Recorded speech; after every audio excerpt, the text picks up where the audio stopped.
obviamente, a dificuldade número um é a questão de angariar recursos para desenvolver, até porque nós estabelecemos que a gente teria esse processo de desenvolvimento, que a gente não faria um processo de desenvolvimento onde não haveria pesquisa, então todo produto da Noizinho tem uma fase forte de pesquisa junto ao usuário do início ao fim, e a gente não abriu mão de desenvolver dessa forma.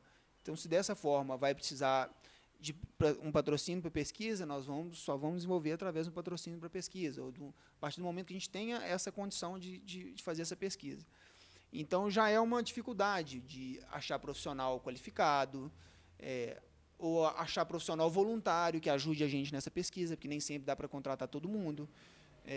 Trabalhar em equipe também não é fácil, tem que a questão de sugestão de todo mundo, tem uma fisioterapeuta que vai falar isso, tem outra fisioterapeuta que vai falar outra coisa, então da gente saber buscar pessoas que são referência nas áreas que a gente está buscando assessoria, então hoje a gente tem aprendido isso também, né, para cortar, para evitar, e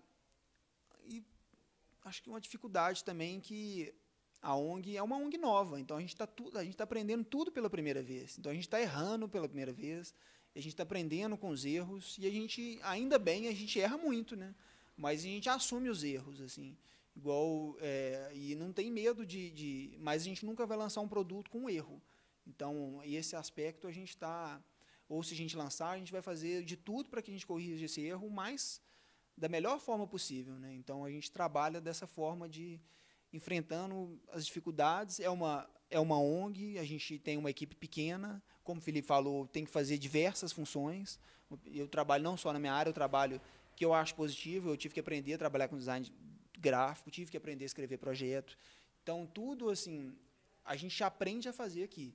Então, é oportunidade, mas, ao mesmo tempo, é um diálogo aberto. Então, tem a oportunidade de aprender, tem a oportunidade de você falar as suas dificuldades, e você tem um apoio da equipe em qualquer momento, né? Então, qualquer dificuldade que a gente dá um jeito de suprir com a própria equipe, né? A questão de oficinas e de processos produtivos, quando a gente já está, né, em torno do desenvolvimento do produto, da aplicação na oficina, né, das oficinas, a gente encontra também várias dificuldades que, a princípio, assim, principalmente por a gente estar, às vezes, até em Minas Gerais, a cabeça, eu acho que do empresário mineiro ainda não é uma cabeça voltada para o mundo, assim como São Paulo, por exemplo. Então, muitas vezes, a gente, buscando fornecedores, a gente vai achar fornecedor só em São Paulo, para um produto ou um determinado serviço que a gente deveria até então fazer aqui em Minas Gerais, né, da forma mais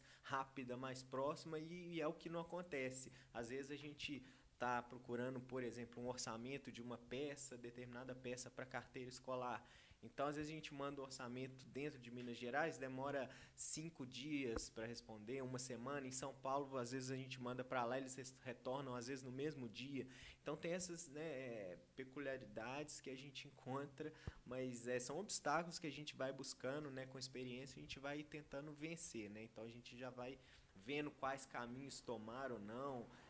Mas a questão que o Túlio falou, acho que, sobretudo, hoje é a questão da equipe, da falta de mão de obra, sobretudo qualificada, porque às vezes é difícil encontrar voluntários, às vezes até quando a gente tem até uma verba que a gente pode contratar pessoas, é difícil achar essas pessoas, achar uma pessoa que está comprometida, que abraça a causa né, e quer crescer junto, é muito difícil, é muito difícil. Às vezes você treina uma pessoa, o que eu tenho escutado muito nas empresas e fábricas que a gente visita, né, que são nossos fornecedores, o que eu tenho escutado muito é que a pessoa contrata, treina um funcionário e 1 mês depois, 2 meses depois, ele vai para outra empresa, ele sai, vai para outra. Então, ele está sempre pulando. Então, assim, a empresa gasta-se um tempo muito grande em treinamento e por um salário, às vezes, R$ 100, R$ 50 a mais, a pessoa já vai para uma outra empresa, uma empresa maior,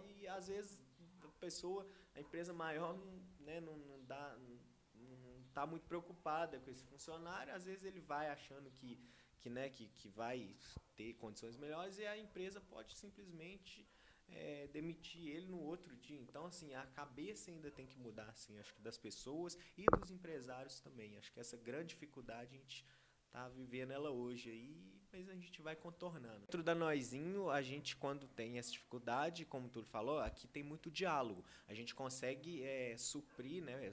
Simplesmente a gente vai e acha a solução aqui dentro. Eu digo assim, fora, né, quando a gente está trabalhando com fornecedor, com cliente, a realidade não é igual acontece aqui dentro da Noizinho, né, justamente por ter esse caráter, né, de ONG, de serviço social, né, e assim... Muitas vezes não levam a sério. Então, a gente divide muito fornecedor com as empresas automobilísticas, assim, qualquer empresa em Belo Horizonte, né?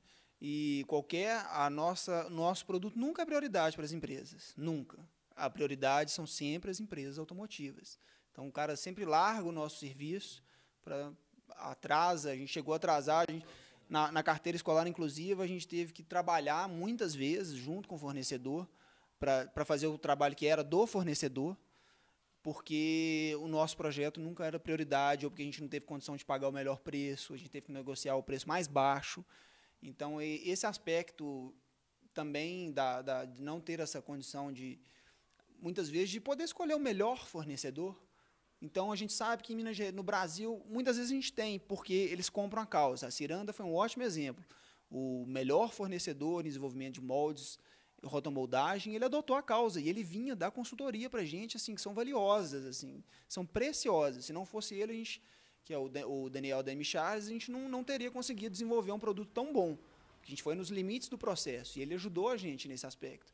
Agora, ao mesmo tempo, tem muito fornecedor que a gente não encontra a mesma disponibilidade, ou o próprio fornecedor, a gente também desenvolveu em tempos de crise, ele realmente tem que dar prioridade para uma empresa maior, que está pagando melhor. A gente não julga esse tipo de fornecedor, mas é uma dificuldade.